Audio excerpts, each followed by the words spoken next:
नमस्कार भाई सभी को। मैं Amit Malik, DSSB water topper भाई, आपके सामने एक वीडियो लेकर आया हूँ। आप लोगों के काफ़ी कमेंट आ रहे थे कि मैथ की स्ट्रेटजी बताओ, मैथ आपने कैसे अटेम्प्ट किया और उसके इम्पोर्टेंट टॉपिक बताओ, कैसे करना है, कहाँ से करना है। आप लोगों के काफ़ी कमेंट आए तो मैं वीडियो आपके सामने लेकर आया हूँ। मैं वीडियो देखते रहिए, ठीक है। आपके डाउट क्लियर हो जाएंगे, कुछ ना कुछ हेल्प जरूर मिलेगी भाई। अगर आपकी तैयारी भी हो रखी है ना, फिर भी वीडियो देख रहे हैं तो फिर भी आपको हेल्प मिलेगी। और जिसकी तैयारी नहीं हो रही तो मेन मेन कौन से टॉपिक हैं वो मैं आप लोगों को बताऊंगा कि वो तो करने ही करने हैं। कहाँ से स्टार्ट करना, पहले कौन सा चैप्टर करना, क्या करना है, ये सारी चीजें डिस्कस करते हैं। चलो, सबसे पहली बात, ये वीडियो सिर्फ एक वाटर मैट्रन एएस के लिए नहीं है। डीएसएसबी के जितने भी एग्जाम हैं सब में मैथ आता है, सेम लेवल का आता है। एक अप डाउन हो जाते हैं, चैप्टर सेम रहते हैं, ठीक है। जो अपना एलडीसी, एमटीएस, वाटर एएस जो भी हैं, ठीक है, उसमें एग्जाम जो आएगा मैथ का 40 नंबर का आएगा। 40 नंबर का मैथ काफी ज्यादा वेटेज हो जाता है भाई 200 नंबर में से। और जो आपके टीचिंग के एग्जाम है, पीआरटी, टीजीटी, पीजीटी, उसमें 20 नंबर का मैथ आएगा ही आएगा, 100 नंबर का आपका सब्जेक्ट आएगा। तो हर किसी के लिए अगर आप कंपटीशन की तैयारी कर रहे हो भाई, वीडियो हेल्पफुल है। सबसे पहली चीज मेरे को ये बताओ, ट्रिक क्या होती है। ट्रिक, जिसके कंसेप्ट क्लियर हैं उसको ट्रिक बनाने की जरूरत नहीं पड़ती, वो ऑटोमेटिक स्टेप काट देता है, डायरेक्ट आंसर पर पहुंच जाता है। ये चीजें भी दिखाऊंगा मैं आप लोगों को। अभी जो आपकी स्क्रीन के ऊपर एक क्वेश्चन दिख रहा है, 2 ट्राउजर और 3 शर्ट का जो रेट दे रखा है 2180 रुपए, इसको मैं सोल्व कराऊंगा। एक बार आप अपने तरीके से सोल्व करना, हो सकता है बहुत सारे भाई कर दे, मेरे तैयारी कर रहे हो आप अच्छी। जिससे नहीं हो रहा वो भी देखना, और जिससे हो रखा आप अपना मेथड देखना, और एक वीडियो में एंड में कराऊंगा मैं, ठीक है। और फिर मेरा मेथड देखना कि मैंने कैसे इसको अटेम्प्ट करा। एक विजुअलाइजेशन होता है वीडियो को। अब मैं पता क्या करता था, पेपर में स्क्रीन के ऊपर ऐसे बैठ जाता था कई बार, और क्वेश्चन को देखता रहता था, मन मन में सोचता रहता था कि कहाँ आंसर आएगा। बहुत सारे क्वेश्चन ऐसे अटेम्प्ट हो जाते हैं आपके। 40 में से 15-20 क्वेश्चन ऐसे आएंगे जो सीधा बिना पेन लगाए मार्क होंगे।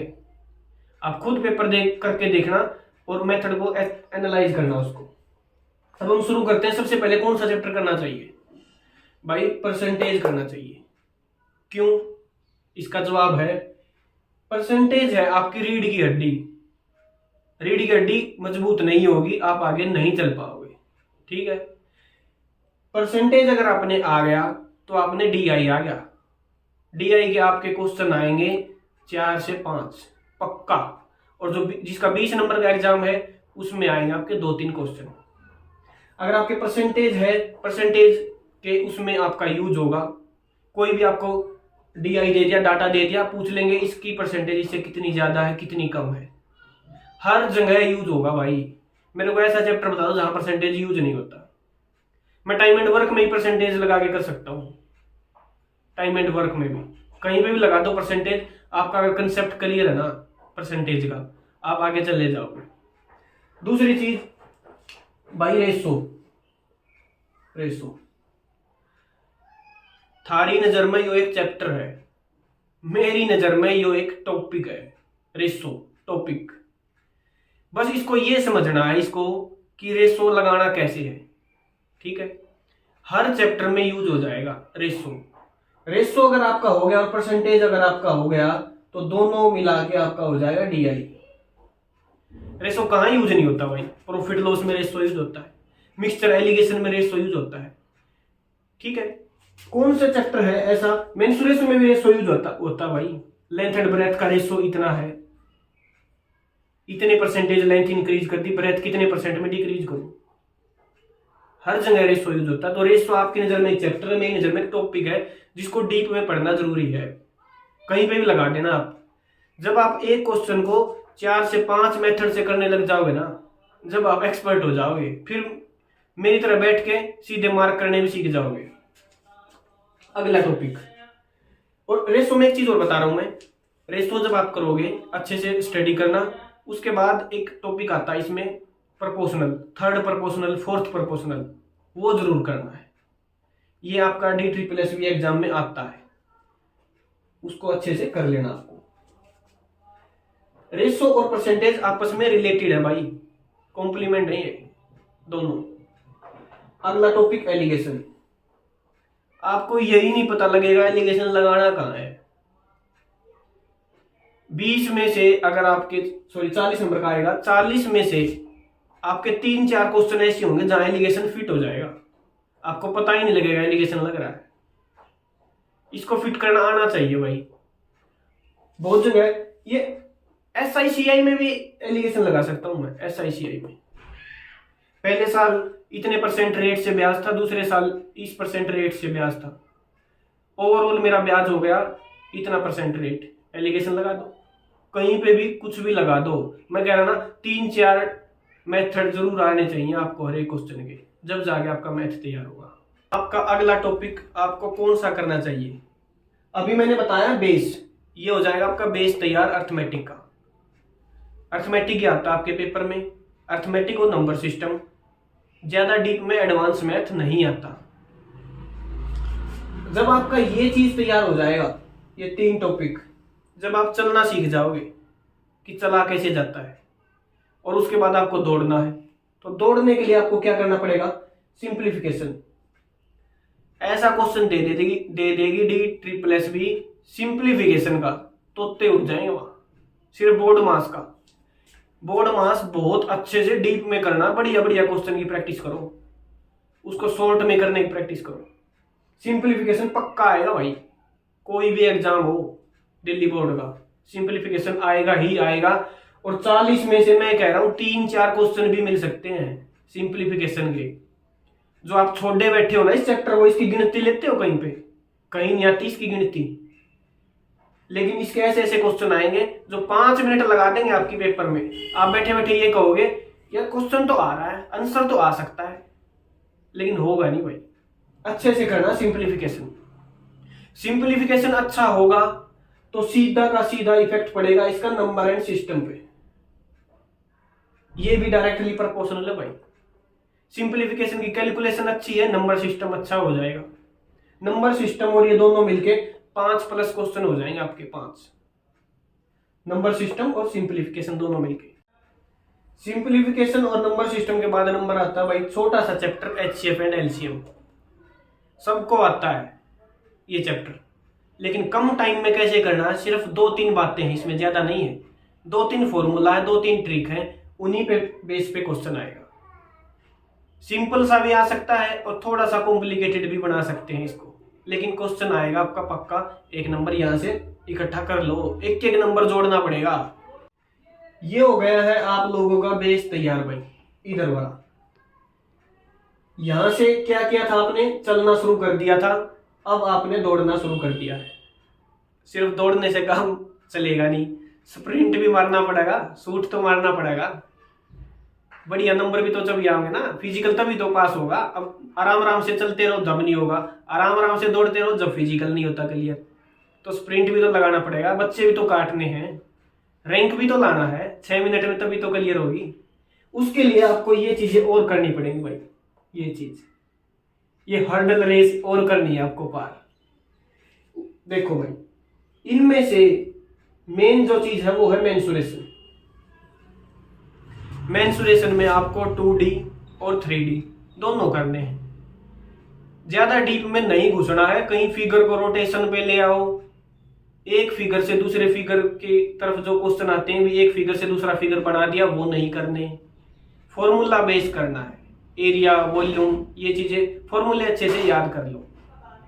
फॉर्मूला देगा, लेकिन हाँ एक चीज कह रहा हूं मैं, कैलकुलेशन ठीक ठाक आएगी। ये मत सोचना सिंपल सी कैलकुलेशन आएगी और फॉर्मूला आएगा। आपका मेंसुरेशन हो गया, उसके बाद आपने क्या करना है? एवरेज। एवरेज तो ऐसा टॉपिक है दिमाग में सोल्व हो जाता है। सोचना ही तो है, 5 साल बढ़ गई, 4 साल घट गई, कितने का फर्क पड़ेगा, कितने बच्चों पे पड़ेगा, ऐसे ऐसे क्वेश्चन ही तो आते हैं एवरेज में। बेसिक सा टॉपिक है, अच्छा टॉपिक है, 2 क्वेश्चन आ सकते हैं आपके यहाँ से। ये चीज आपने करना भाई SICI, simple interest compound interest. ब्याज तो लगाना आता होगा, ब्याज पर पैसे भी दे रखे हैं।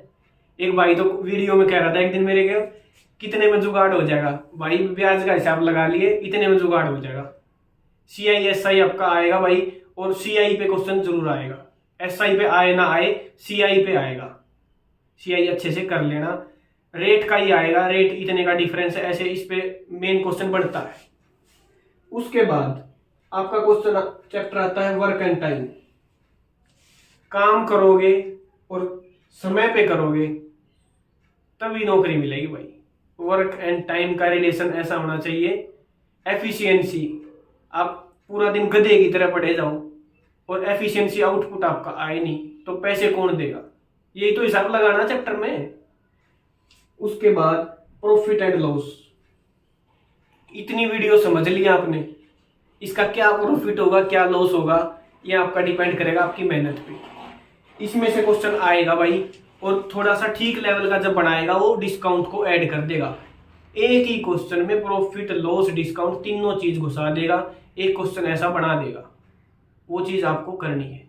CPMP का जो रेशो आता है उस पे, सक्सेसिव डिस्काउंट जो क्वेश्चन आता है उस पे, ये मत सोचना 10% 20% की वहां पर फ्रैक्शन डी मिलेगी, वैल्यू होगी ना, अच्छी खासी वैल्यू होगी। 33 से 1/3 दे देगा, फ्रैक्शन में देगा। फ्रैक्शन चल रहा है आजकल जो ट्रेंड में चल रहा है। पहले आया करते 20% 25%, इतने का प्रॉफिट हो गया इतने का लॉस हो गया, अब फ्रैक्शन में चल रहा है भाई, थोड़ा सा लेवल बढ़ चुका है। ये चीज भाई, स्पीड टाइम एंड डिस्टेंस, कितनी स्पीड है कितनी दूरी है, ट्रेन चल रही है बंदर ऊपर उछल रहा है, ये क्वेश्चन आपके। छोटा सा चैप्टर है, ज्यादा बड़ा नहीं है, अच्छे से करना पड़ेगा। टाइम एंड वर्क करोगे तो भाई आपकी नाव भी चलनी चाहिए, बोट, और ठीक टाइम पे आपकी पाइप भी चलनी चाहिए। ठीक है, बोट और पाइप आपको करना पड़ेगा। बोट एंड स्ट्रीम और पाइप के जो क्वेश्चन है, 2 नल चला दिए आपने भाई, टाइम एंड वर्क कर लिया तो पाइप हो गया, ज्यादा फर्क नहीं है, एक ही बात है। कहने का मतलब कंक्लूजन मेरा ये है कि अर्थमेटिक आपने अच्छे से करना है। ये इधर वाली चीजें हैं, इन पे ज्यादा कमांड देनी है, ये चीजें क्लियर होंगी तब इधर आ जाना है। मेंसुरेशन है, सीधा 11 का मल्टीपल भी देखना आपने आंसर में, ज्यादातरों में आपको ऐसे ही मार्क हो जाएगा। ये चीज और ये चीज मिलके आपका पूरा क्लियर हो गया। DI पे भी ध्यान देना है, ठीक है।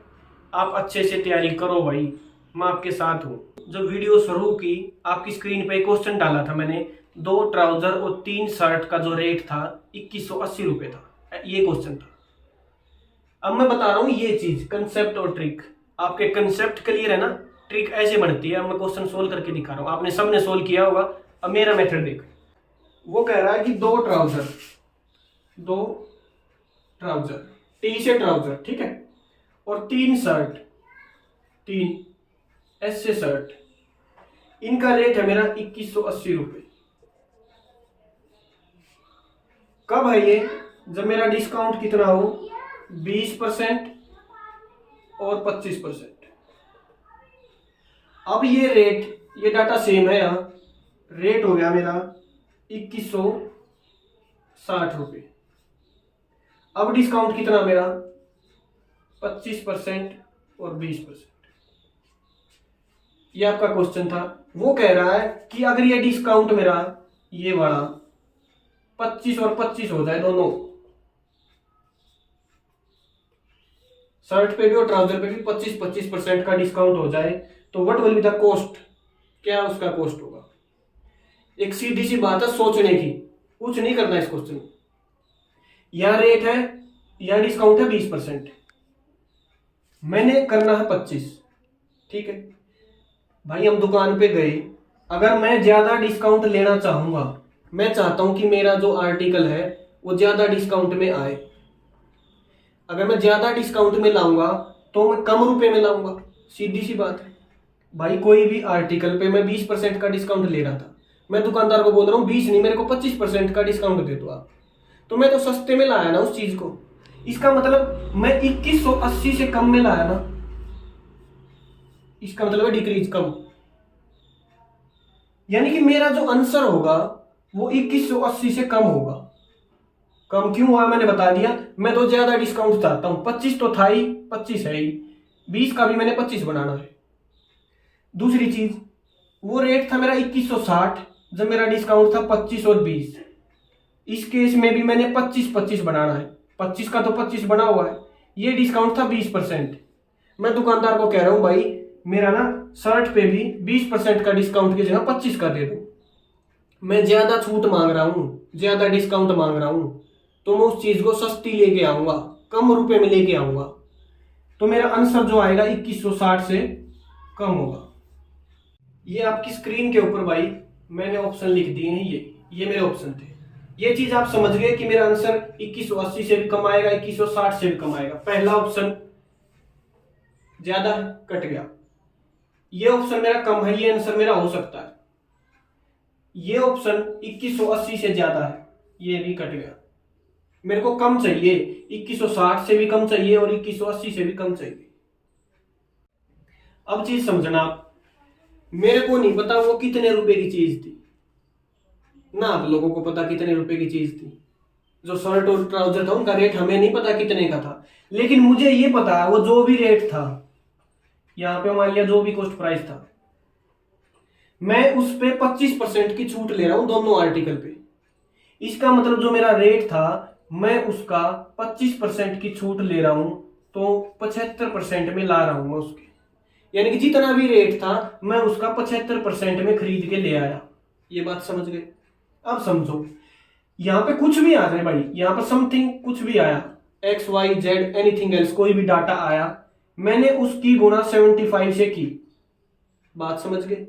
75 से की, या फिर और छोटा ले आओ 75%, यानी 25 दिया 75, 25 चौका 100, यानी कि ये बन गया मेरा, ये कुछ भी कॉस्ट प्राइस था उसका 3/4 में मैं खरीद के ले आया। सीधी सी बात है। और यहां मेरा आंसर आएगा, ये यहां जो भी डाटा आएगा मैं उसकी गुणा इसके साथ करूंगा, ये मेरा आंसर आएगा। ये जो आंसर आएगा वो 3 से गुणा होके आया है, उस मेरे आंसर में 3 का मल्टीपल होगा, 3 का फैक्टर जरूर मिलेगा। 2 ऑप्शन मैंने काट दिए थे, 2 ऑप्शन रह गए थे, इसमें 3 का फैक्टर है 5 और 1 6 2 8। 3 के लिए क्या होता है, सम ऑफ डिजिट, जो भी नंबर होगा उसकी सम ऑफ डिजिट 3 से पूरी पूरी भाग होंगी, पूरी पूरी कटेंगी। ये मेरा 2 और 1 3, ये 3 से भाग हो रहा है, ये मेरा आंसर है। बात समझे? अगर इस क्वेश्चन को मैं पेपर में लेके बैठा हूं, आधी मिनट में उड़ा दूंगा, आधी में सीधा मैं एक चीज देखूंगा, कुछ नहीं देखूंगा कि कुछ भी मेरा कॉस्ट प्राइस आएगा उसका मुझे 75/100 करना है, 3/4 और 3 का मल्टीपल है, ये मेरा आंसर है। बात समझे? आधी मिनट का क्वेश्चन था, आधी मिनट। ये चीज कौन कर पाएगा? जिसका कंसेप्ट क्लियर होगा, उसी को बोल देते हैं ट्रिक। बंदे को ट्रिक आती है, कुछ नहीं होती ट्रिक। कंसेप्ट क्लियर है ना, दिमाग में आप सीधे यहां पहुंचोगे। ये चीज आपने सीखनी है, और आपके पेपर में 15-20 क्वेश्चन ऐसे मिलेंगे जो कंसेप्ट प्लस ट्रिक पे होंगे, जिनका देखते ही आंसर आप मार्क करोगे। भाई आप लोगों को सारी चीज पता लग गई, कौन सा टॉपिक है, कितने की वेटेज ज्यादा है, कौन से की वेटेज कम है, सब चीजें पता लग गई। अब आपकी बात आती है करने कहां से हैं आपने। कोई भी DSSB की स्पेशल बुक नहीं आती, कोई यहाँ आर्यभट्ट पैदा नहीं हो रहे अपने सारे, यहाँ किसी ने बुक बना दी DSSB स्पेशल कुछ नहीं है। सबके पास प्रीवियस ईयर क्वेश्चन है, कोई अलग से नहीं बना रखे। कोई भी ले लो, 3-4 टीचर जो मेन है कहीं के किसी से भी, सबके पास प्रीवियस ईयर क्वेश्चन है। आप उनकी तैयारी करो, कोई भी बुक उठाओ, किरण है, राकेश यादव सर है, या फिर कोई अलग से कोई भी बुक, RS अग्रवाल है, सबके पास प्रीवियस ईयर क्वेश्चन है, उनको करो, अच्छे से उनकी तैयारी करो। साथ में ऑप्शन पे ध्यान रखना है, ऑप्शन को माइंड में लेके करोगे ना, जब क्वेश्चन करते हो ना ऑप्शन को माइंड में लेके चला करो। क्वेश्चन पढ़ लिया, ऑप्शन को एक बार देखो, क्या चाह रहा है वो, क्या निकलवाना चाह रहा है, अप्रोक्सीमेशन चाह रहा है, यूनिट डिजिट चाह रहा है, फ्रैक्शन में चाह रहा है, क्या चाह रहा है, ऑप्शन को देखो आप। तो ये सारी बातें हो चुकी हैं आपके सामने। कुछ और रह गया हो तो कमेंट करो, कमेंट में मैं जवाब दूंगा आपके। अच्छे से तैयारी करो भाई।